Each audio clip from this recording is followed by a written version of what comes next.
Yeah, really. Hey, Ev, I also wanted to let you know that every time you mess with this, You can hear it? yes, Okay. it becomes like a boom on the Okay. recording. I won't do that. I just get fidgety. I need I know like you something do. to play with. We should have something you can play with.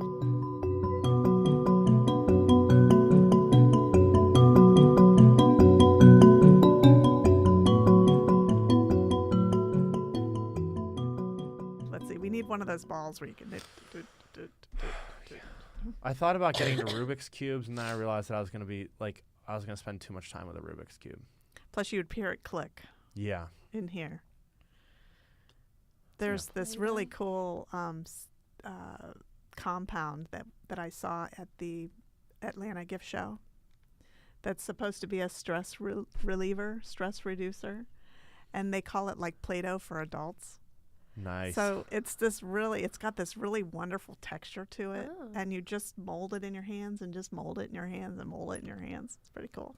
I was at maybe a month or two ago, I was at a goal-setting workshop for the new year, and the person running it, Lisa Cini, who is the founder of Mosaic Design Studio, they do design for senior living facilities and senior health facilities. She had put Play-Doh and small games out for everybody there because she knew that everybody there was fidgety or was going to fidget as they were setting goals. Mm-hmm. And like including cutout cookie things so that you could like now make cutouts with the Play-Doh and you can make little action figures. It was so helpful. I don't know why all workplaces don't do that. Yeah. It occupies one part of your mind. It's like doodling does the same thing. Yeah. So have you ever seen that TED Talk on doodling? Mm-mm. Oh, it's really good. It talks a lot about how the mind functions and how you absorb information and how, so oftentimes if you're doodling, people look at you and they think you're not paying attention, but the reality is you're actually you're more focused. Right.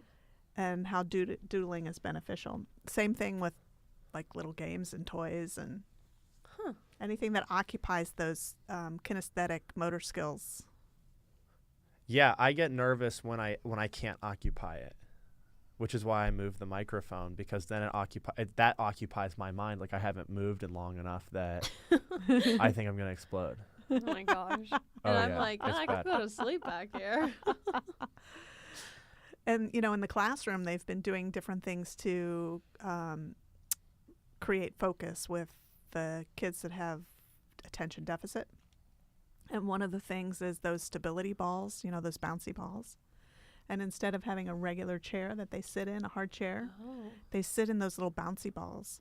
And then they bounce, and it helps them to get rid of a lot of that kind of anxious energy that they have so that they can focus on.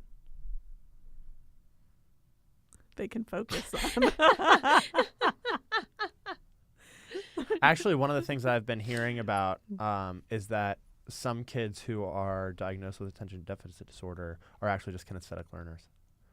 Yeah, I can see that. Mm-hmm. And so they're actually getting misprescribed Ritalin or Adderall, which is raising their dopamine level, and now they're having larger problems later in life. It's especially problematic for girls who are kinesthetic learners who are diagnosed with ADD or ADHD because they're getting – so what Adderall and Ritalin do is they raise the dopamine level in the brain. Dopamine's like the reward center, and that helps you focus, and it lowers your need for like kinesthetic activity or like your lack of attention. But it's very problematic for girls because girls are going on birth control pills at a younger age as well. And so what's happening is they leave college and now they don't need Adderall or Ritalin anymore because they're not sitting in that environment where they need to focus at a desk for a whole long time. And then they get married and now they decide they want to have kids, and so they go off the birth control pill and their hormones are all out of whack. Oh my gosh, yeah. Yeah. And so one of the things that it's like kind of starting with is maybe we need to address kinesthetic learners by doing things like stability balls, and you won't need to prescribe as many people Adderall or Ritalin. Mm-hmm. Yeah. And also birth control. You know, I think people need to research that, know what that does to your body. Yeah. It's about making wise choices. Really looking at all the things in your environment and saying, okay, how is this going to affect my body? I was just writing a blog for the one that comes out in 2 weeks at Mind Body Align, and I was writing it about creating a sacred space. And one of the things that a lot of people do is they have scented candles all over their house, or they put different scents, the diffusers with scents and things.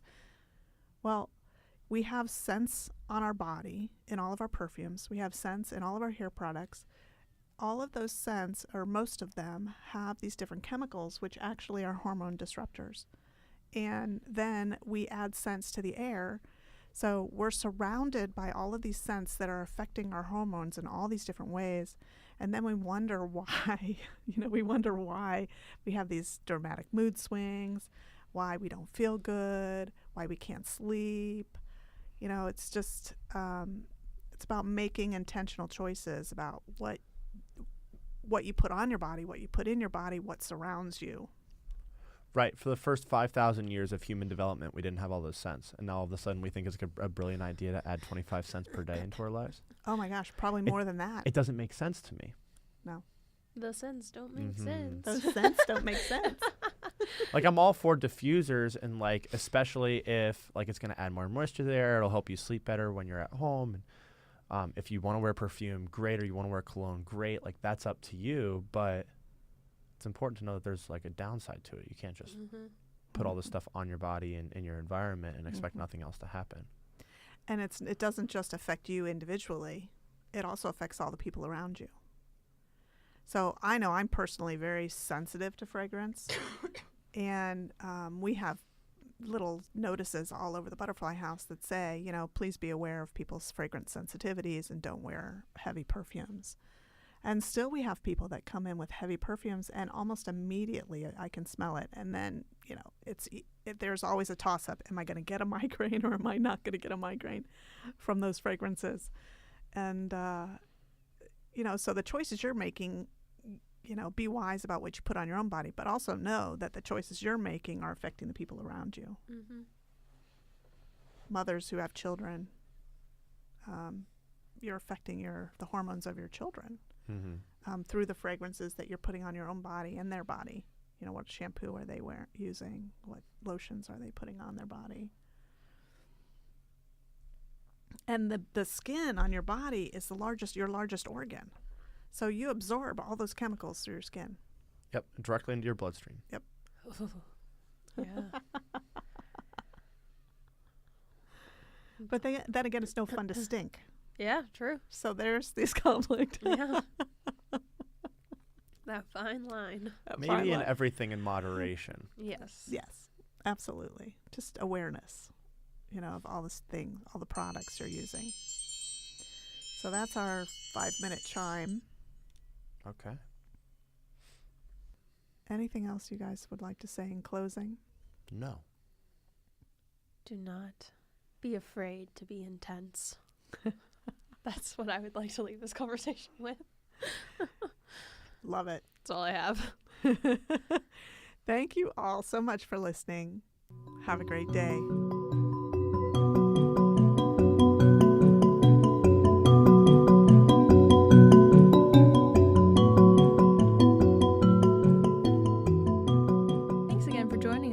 If you'd like to connect with us on social media, you can find Annamarie at Mindfully Annamarie.